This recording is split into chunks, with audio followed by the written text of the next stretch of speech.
para entonces, ante el peligro de esta avalancha humana, que no mi nombre, sino la restauración moral y democrática de la República, librará una batalla,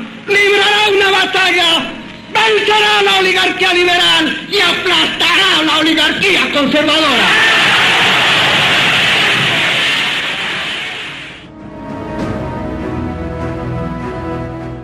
Suele decirse que la historia la cuentan los vencedores, y la historia hispanoamericana no ha sido la excepción jamás a esta regla. Por intereses de grupos de poder, existen personajes que han sido execrados de las historias oficiales, por lo que muy poco suele saberse de ellos.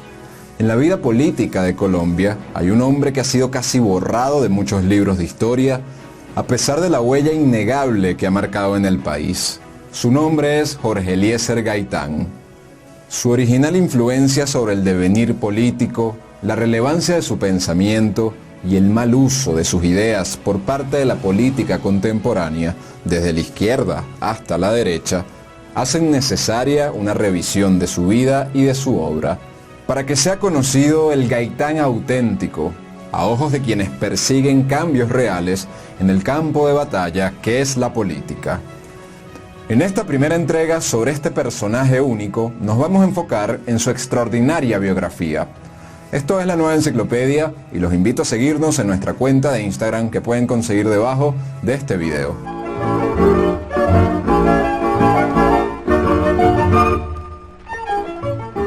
Jorge Eliezer Gaitán nació en Bogotá el 26 de enero de 1903.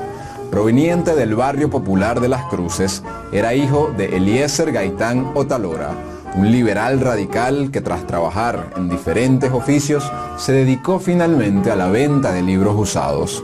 Su madre era Manuela Ayala de Gaitán, maestra de escuela, mujer activa y progresista, que dejó honda huella en la formación de su hijo.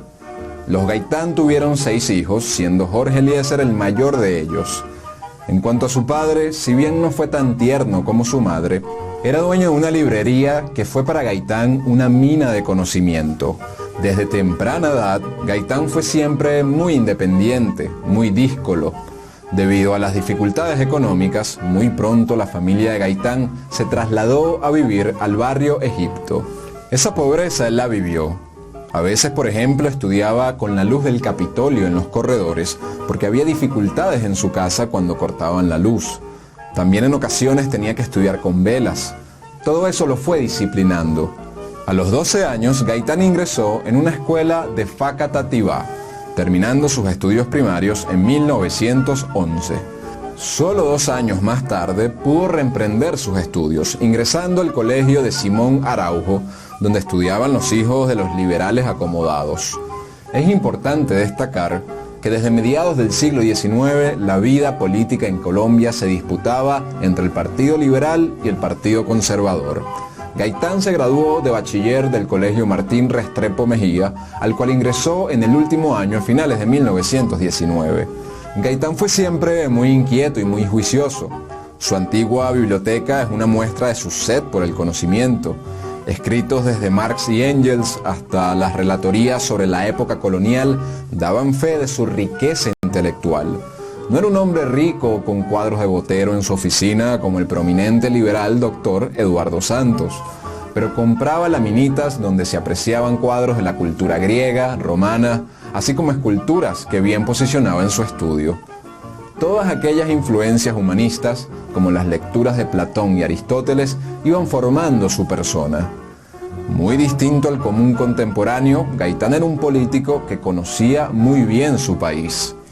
En febrero de 1920 ingresó a la Facultad de Derecho y de Ciencias Políticas de la Universidad Nacional y 4 años más tarde obtuvo el título de abogado con su controvertida e importantísima tesis llamada Las ideas socialistas en Colombia, primer elemento ideológico fundamental de Gaitán. Estamos hablando de un joven de 21 años que se atreve a escribir semejante obra en el contexto de 1924. Hace menos de 2 siglos, Adam Smith, David Ricardo y John Stuart Mill aleccionaban al mundo sobre el capitalismo.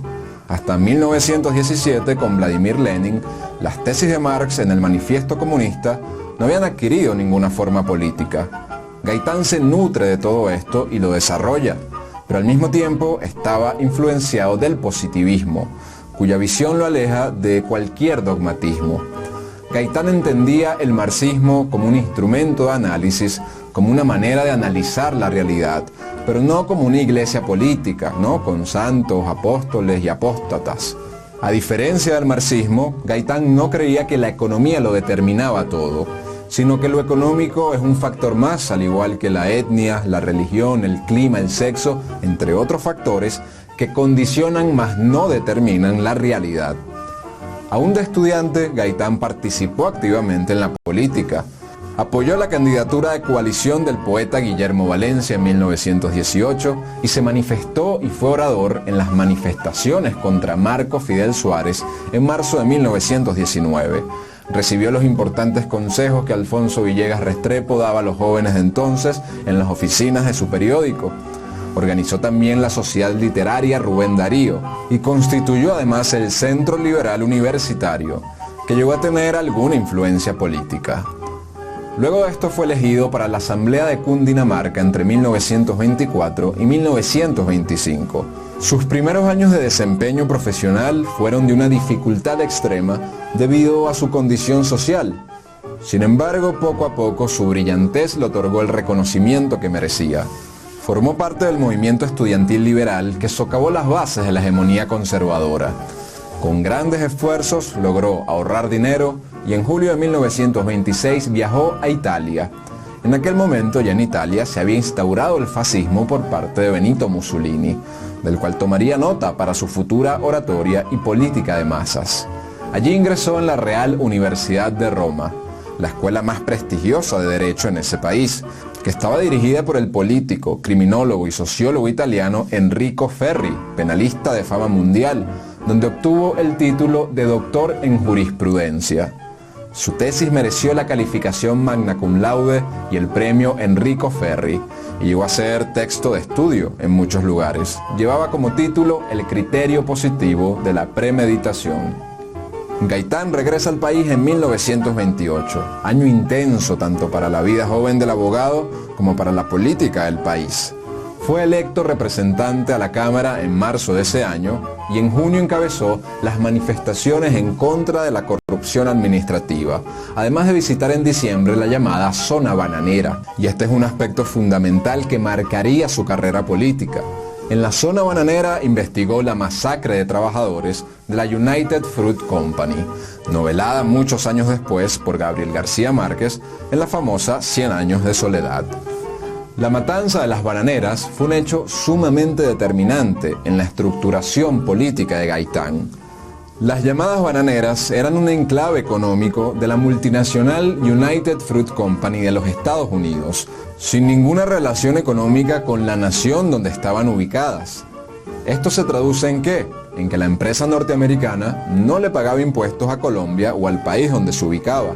Además producía el banano cambur y lo exportaba. No pagaba el salario de los trabajadores en pesos, sino en notas, para que fuesen canjeadas en los almacenes de la misma compañía.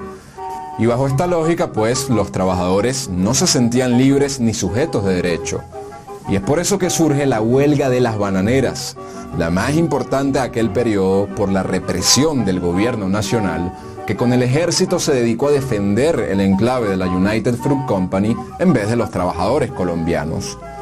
Las denuncias de Gaitán ante el Congreso de la República sobre los graves acontecimientos en torno a esta compañía se convirtieron en abiertos debates contra el gobierno de Miguel Abadía Méndez.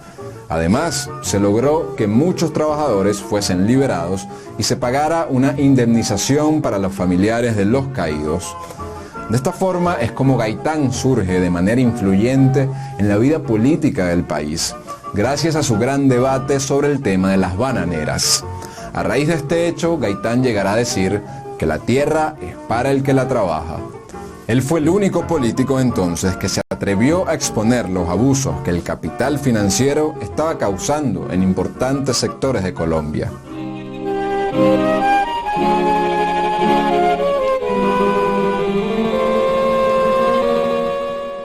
El debate en torno a las bananeras era precisamente un debate contra Estados Unidos y contra su política imperialista.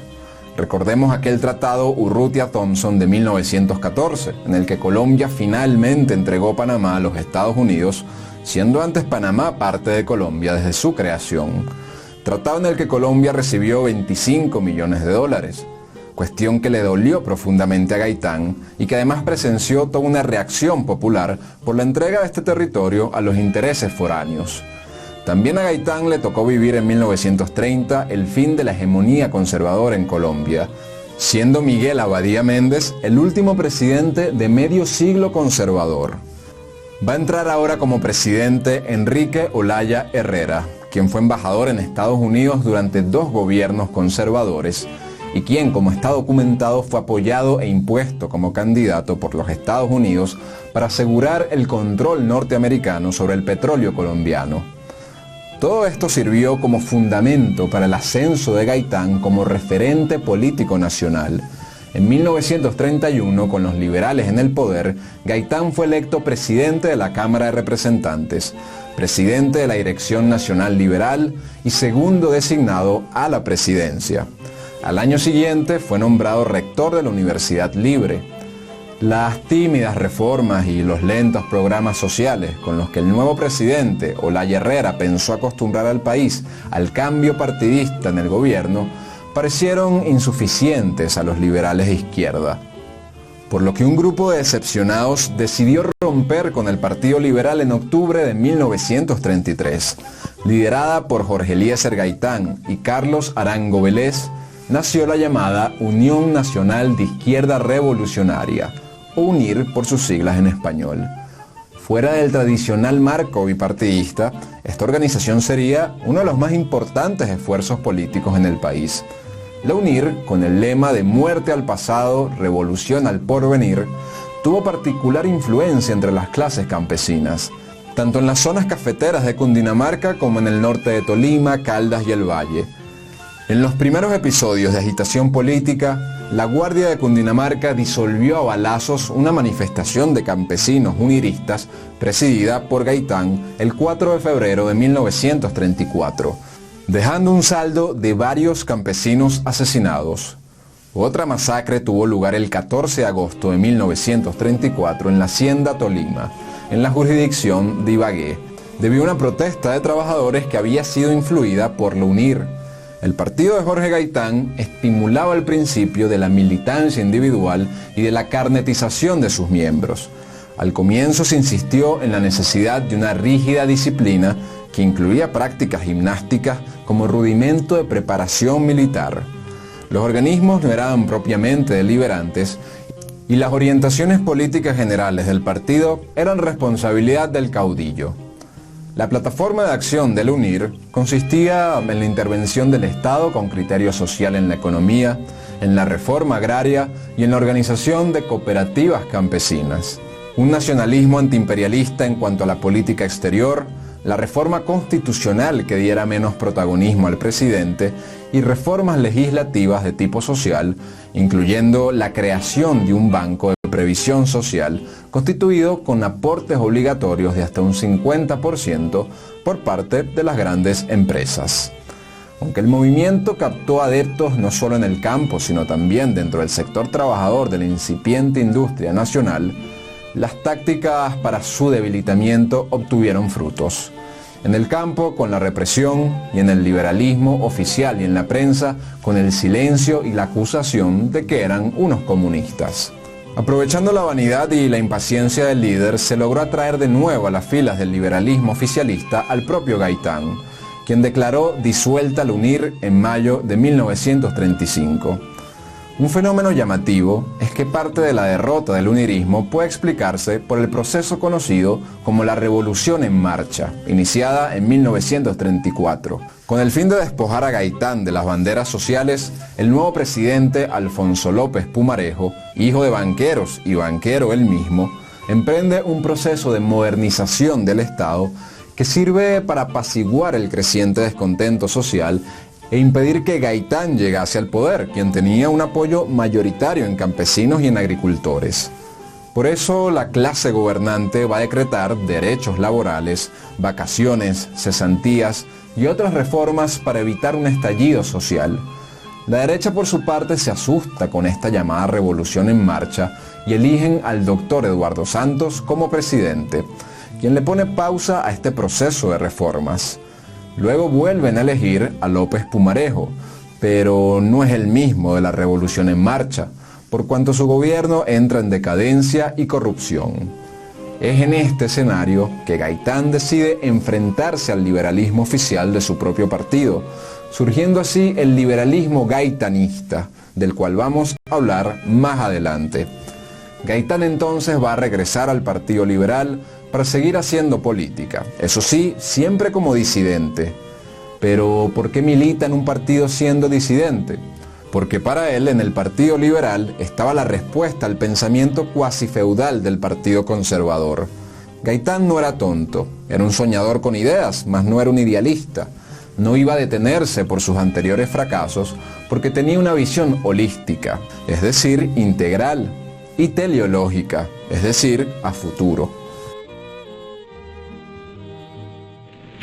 Y saben que esas pequeñas minorías se defienden mutuamente por encima de sus ideas para defender sus intereses en contra de los intereses del pueblo que trabaja, en contra de la clase media y en contra de la clase trabajadora, en contra de los profesionales y en contra de los intelectuales, en contra de los industriales y en contra de los agricultores y de los cafeteros, que no tienen el teléfono de las influencias políticas que funciona igual para las voces de la oligarquía conservadora que para las voces de la oligarquía liberal.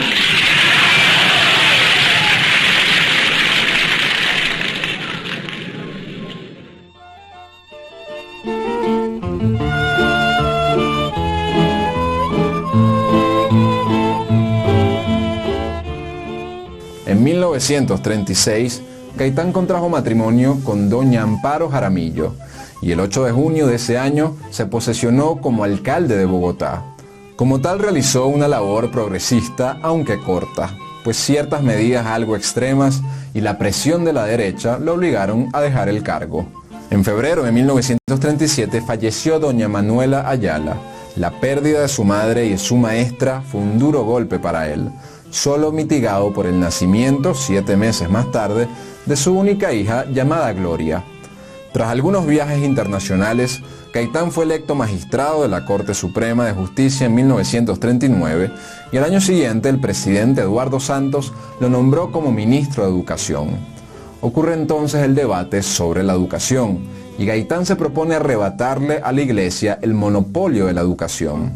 Ese monopolio, dicho sea de paso, le fue otorgado a la Iglesia de la mano del doctor Rafael Núñez, quien fue el político conservador más importante en la historia de Colombia, y más adelante vamos a hablar de él. Para Gaitán, la educación debía ser dirigida por el gobierno, además de ser pública y gratuita. Para él la educación no puede ser adoctrinamiento ideológico de ninguna naturaleza, ni de derecha ni de izquierda, ni religioso ni político. Según decía Gaitán, abro comillas, la educación debe ser científica.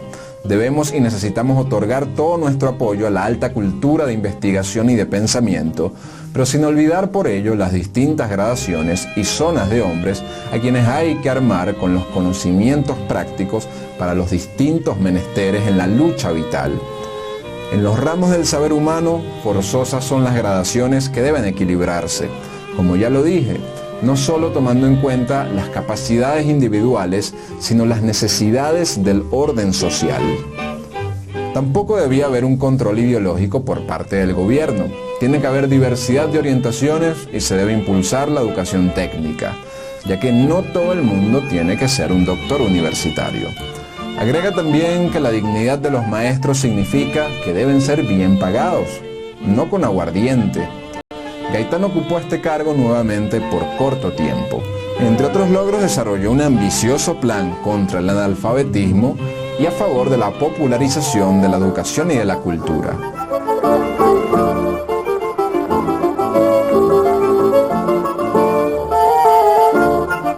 Propuesto la reelección del liberal López Pumarejo, Gaitán iniciaría en 1941 una intensa carrera política que solo se detuvo con su asesinato. Fue senador por Nariño en 1942, presidente del Senado en septiembre de ese mismo año y candidato presidencial en oposición al liberal oficialista Gabriel Turbay, creando el movimiento liberal gaitaní. Más que un socialismo tradicional y estructurado, el movimiento de Gaitán era un socialismo de corte populista, que no es lo mismo que demagógico, en tanto buscaba apelar a los intereses de las grandes masas populares. Estaba decepcionado el Partido Liberal, por lo que agarró sus tesis agraristas y decidió hacer su propio partido.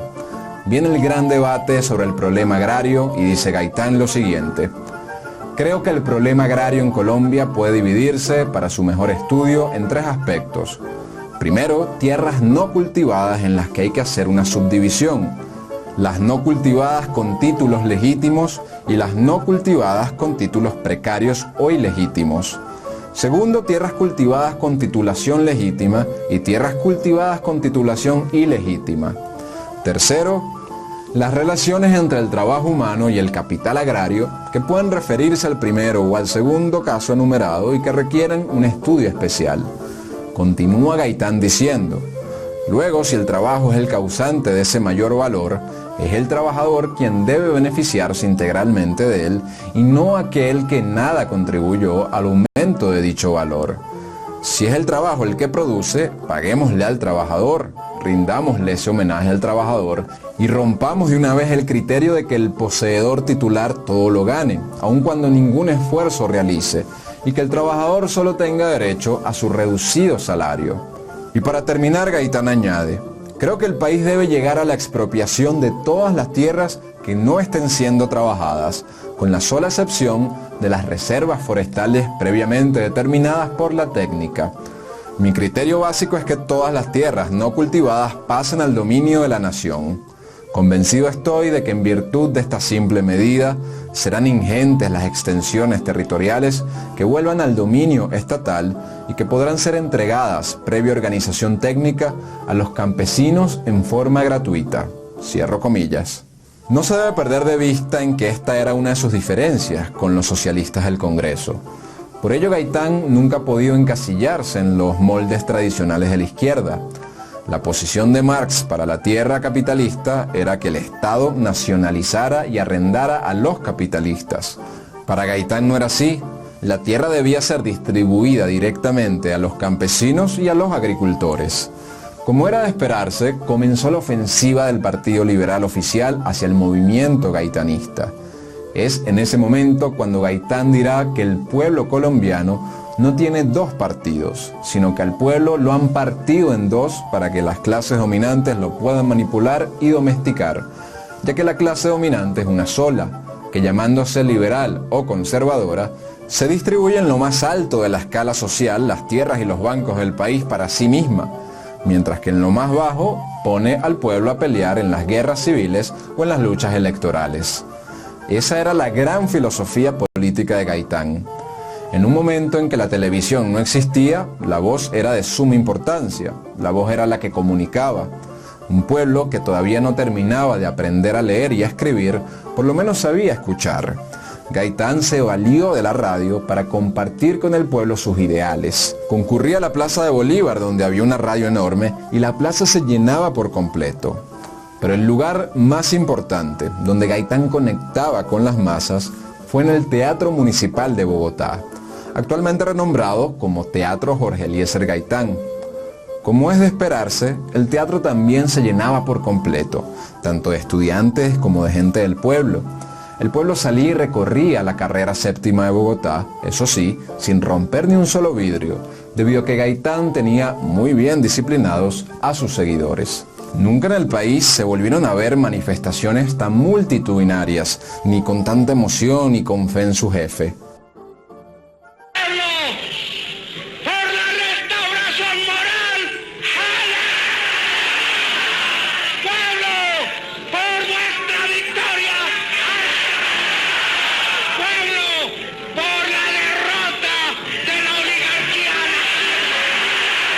Pueblo, por vuestra victoria.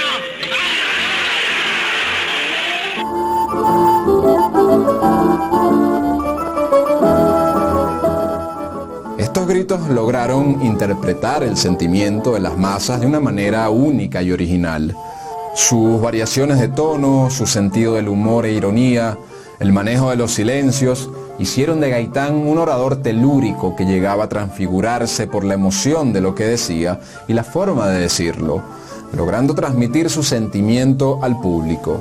No se debe perder de vista que llega un momento en que realmente el pueblo liberal se vuelve liberal gaitanista.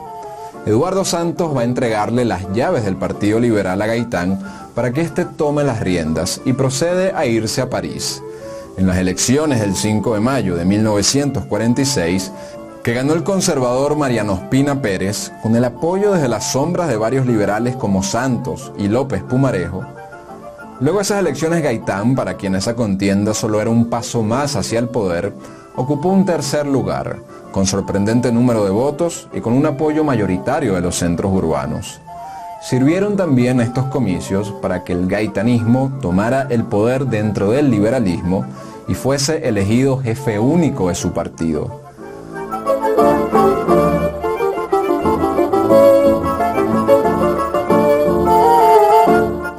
Sus planteamientos sociales, como la reforma arancelaria, la reforma bancaria, reforma agraria, industrialización, fueron enunciados en la Convención del Teatro Colón, como estatutos del Partido Liberal, donde arranca diciendo que el Partido Liberal es el partido del pueblo.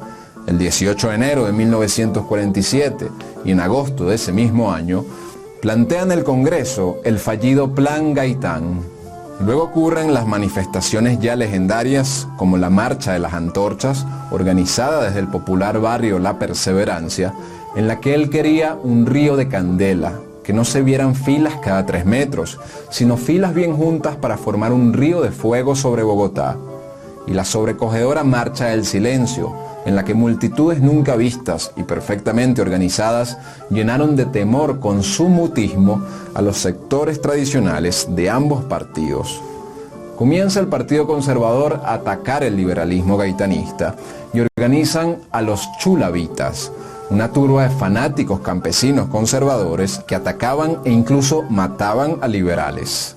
Viendo el fortalecimiento del gaitanismo, los conservadores López Pumarejo y Mariano Ospina planean la fragmentación del Partido Liberal, apoyando a Gabriel Turbay como candidato del Partido Liberal para los próximos comicios presidenciales. Según Amparo Jaramillo, quien fue esposa de Gaitán, Gaitán y Turbay se reunieron en la casa de Jorge Eliezer, donde habían supuestamente acordado que Gabriel apoyaba a Jorge Eliezer en estas elecciones y que Jorge Eliezer apoyaba a Gabriel en la próxima candidatura. Sin embargo, al día siguiente de la reunión, Turbay llamó a Gaitán informándole que el pacto quedaba cancelado porque el doctor Santos apoyaba con el tiempo su propia candidatura. Se dice que Gaitán reaccionó iracundo, explotando de manera singular. Pero el movimiento gaitanista seguía, y más en aquel momento donde Gabriel Turbay decidió irse a vivir a París. ¿Qué se va a hacer para consolidar el gobierno conservador de Ospina Pérez? Gobierno minoritario, vale decir, en vista de que los votos de Gaitán, sumados con los de Turbay, superaban a los de Ospina. Pues comenzará muy desgraciadamente la violencia institucional en la vida de Colombia. De la mano del gobierno de Mariano Ospina Pérez y los sucesivos gobiernos de Laureano Gómez hasta Roberto Urdaneta Arbeláez en 1953, cuando el general Gustavo Rojas Pinilla lidera un golpe militar el 13 de junio. Pinilla fue puesto en la presidencia para que desarmara las guerrillas. Una vez hecho esto, lo sacaron de la misma forma que lo pusieron. Muchos son los historiadores que juzgan el inicio de la violencia en Colombia con el 9 de abril de 1948, pero esto no resulta ser más que una falacia histórica. El memorial de agravios presentado por Gaitán en febrero de 1947 con el listado de muertos de la violencia institucional del gobierno lo dirige al presidente de la República y lo recibe su secretario general, el doctor Misael Pastrana Borrero, padre del expresidente Andrés Pastrana, en este aparente régimen de dinastías colombiano en el que unas pocas familias son las que ostentan el poder político. Regresando a los años de 1947, la violencia iniciada por el gobierno conservador de Ospina va a darse sobre todo contra el liberalismo gaitanista, la única alternativa real al poder con un programa serio y estructurado. Gaitán va a llevar a cabo la célebre Marcha del Silencio el 7 de febrero de 1948 para denunciar la creciente violencia ejercida contra el liberalismo gaitanista por miembros de los órganos de seguridad del Estado, además del Partido Conservador y el gobierno de Mariano Ospina Pérez. Marcha que, por cierto, ha sido la más grande en toda la historia de Colombia, con una asistencia de 100.000 personas reunidas en la Plaza de Bolívar. Pronunciando un discurso de 20 minutos aproximadamente, Gaitán dijo estas palabras: «Señor presidente, os pedimos cosa sencilla para la cual están de más los discursos. Os pedimos que cese la persecución de las autoridades y así os lo pide esta inmensa muchedumbre. Os pedimos pequeña y grande cosa, que las luchas políticas se desarrollen por causas de constitucionalidad. Os pedimos que no creáis que nuestra tranquilidad, esta impresionante tranquilidad, es cobardía. Nosotros, señor presidente, no somos cobardes. Somos descendientes de los bravos que aniquilaron las tiranías en este piso sagrado. Pero somos capaces, señor presidente, de sacrificar nuestras vidas para salvar la tranquilidad y la paz y la libertad de Colombia». ¿Y cuál fue la respuesta del gobierno frente a esto? Todavía más violencia. Luego, en el cementerio de Manizales el 17 de ese mismo mes, Gaitán pronunció la oración por los humildes. La respuesta: más colombianos muertos. Al mes siguiente, debido a la incontrolada violencia del gobierno, Gaitán rompió los lazos del liberalismo con Ospina. Por expreso deseo de Laureano Gómez, ministro de Relaciones Exteriores, Gaitán fue excluido de la 9ª Conferencia Panamericana en Bogotá, inaugurada el 13 de marzo. Dicha conferencia es clave porque en el contexto histórico de la época, Estados Unidos se posiciona como el país hegemónico mundial tras el fin de la Segunda Guerra Mundial. El conflicto entre las clases gobernantes y el creciente y vigoroso movimiento nacionalista de Gaitán era cada vez más agudo. A Bogotá había llegado una delegación de jóvenes hispanoamericanos para organizar la Conferencia Antipanamericana, entre los cuales se encontraba Fidel Castro, quien para ese momento todavía no era el representante de la Unión Soviética que conoceríamos, sino un nacionalista miembro del Partido Ortodoxo Cubano. Castro le pide una cita a Gaitán para discutir una serie de temas y este se lo otorga para las 2:30 de la tarde, el 9 de abril. Ese día logró Gaitán uno de sus mayores triunfos como penalista, al obtener la absolución del teniente Jesús Cortés.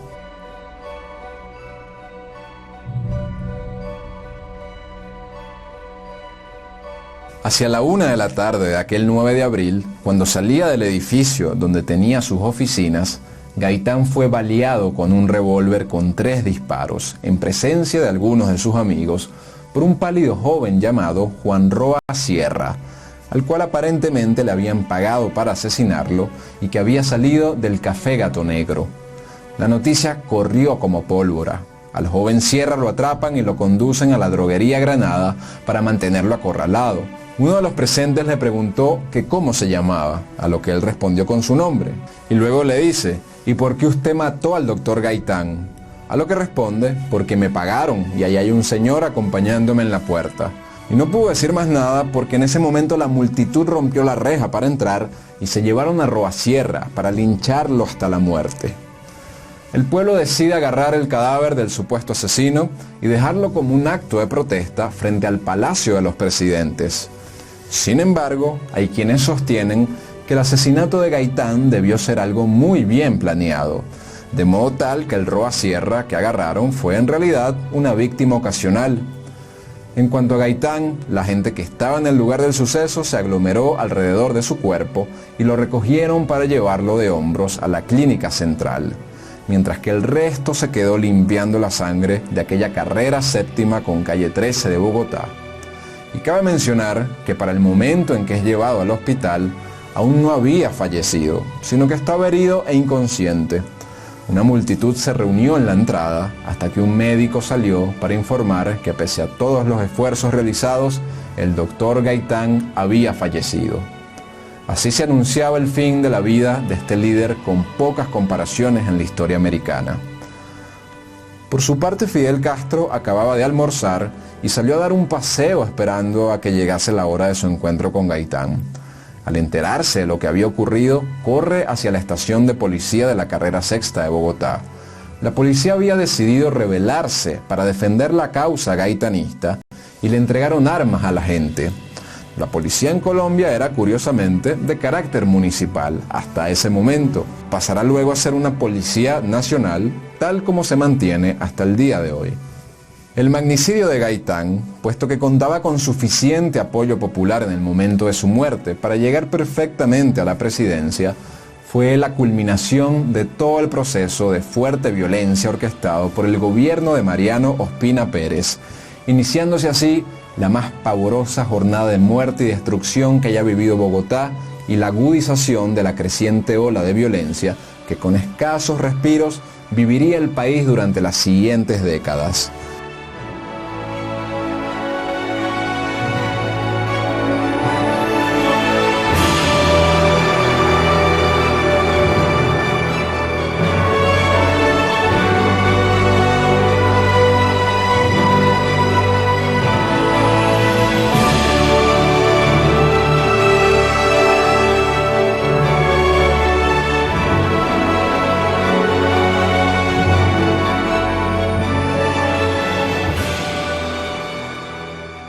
En Bogotá, las calles se convirtieron en un auténtico campo de batalla entre el pueblo, profundamente gaitanista, y el ejército colombiano. El incendio de la ciudad fue impresionante. El pueblo casi llega a tomar el Palacio de San Carlos, donde estaba la presidencia, que actualmente queda en la Casa de Nariño. Pero Bogotá no fue la única ciudad afectada, ya que en todo el territorio de Colombia se suscitaron levantamientos en nombre del movimiento, o ya de la revolución gaitanista. El país entró en una literal guerra civil. La muerte de Gaitán va a degenerar en el nacimiento de las guerrillas liberales, mal que mutaría a las formas dantescas de organizaciones criminales como las FARC, que van a marcar el devenir no solo de Colombia, sino de la región entera. No es apresurado afirmar que el 9 de abril de 1948 constituye un antes y un después en la historia de Colombia, y por lo mismo es Gaitán el colombiano más influyente e importante de todo el siglo XX. El cadáver de Gaitán es recogido por su esposa de la clínica central a las 3 de la madrugada del día posterior a su muerte, por el lugar donde sacaban la basura directamente a su casa, porque no dejaría que lo velaran en el Capitolio hasta que no cayera el gobierno de Ospina. Días después, el 17 de abril, el gobierno decreta la casa de Gaitán como un monumento nacional. Con dicho decreto, y ya sin la resistencia popular en marcha, se expropia sin hacerlo parecer la casa del dirigente político, siendo Amparo Jaramillo y Gloria Gaitán expulsadas de su hogar. Gaitán terminó siendo enterrado en su propia casa, que ahora pasaría a ser un museo. Los motivos reales del magnicidio de Gaitán, así como la ideología y causa política que verdaderamente estaban detrás de su figura, son dos temas de gran relevancia para el continente que vamos a abordar en un próximo video en este canal. Jorge Eliezer Gaitán tuvo una posición antiimperialista, defendía la independencia de la nación en contra de cualquier tipo de intervención extranjera. Por encima de los juicios que cada quien se pueda formular sobre sus ideas, fue alguien dedicado a defender a los obreros, a los campesinos, así como a defender la educación nacional, una educación científica, una educación sin injerencia del gobierno y de la iglesia, avanzada y técnica. Fue un gran orador, el más grande en la historia de Colombia. Organizó a los obreros e hizo sindicatos, además de hacer su central obrera. Su visión de la economía, de la sociedad, del gobierno, se trataba de una revolución democrática, un cambio de la mano de los obreros, los campesinos, los estudiantes y el pueblo. Por eso el liberalismo oficial lo odió. La muerte de Gaitán cambió para siempre al país. No hubiesen surgido las guerrillas liberales y la anarquía generalizada de no haber sido por su muerte. El siglo XX colombiano se divide antes y después de Gaitán. Su legado son sus discursos, sus ideas, su accionar político, el Plan Gaitán, no para que sean copiados al día de hoy, sino para que sean entendidos, revisados y actualizados para el mundo contemporáneo. Su obra es una que debe estudiarse. Muchas gracias a todos por haber visto este importante video sobre la figura de Gaitán. Los invito a suscribirse al canal si no lo han hecho y ver los demás videos que hemos de temas históricos de todo tipo. También los invito a seguirnos en nuestra cuenta de Instagram llamada La Nueva Enciclopedia y a dejar cualquier tipo de comentario, sugerencia, propuesta y por supuesto, darle me gusta a todos nuestros videos. Nos vemos en una próxima entrega y cuídense mucho.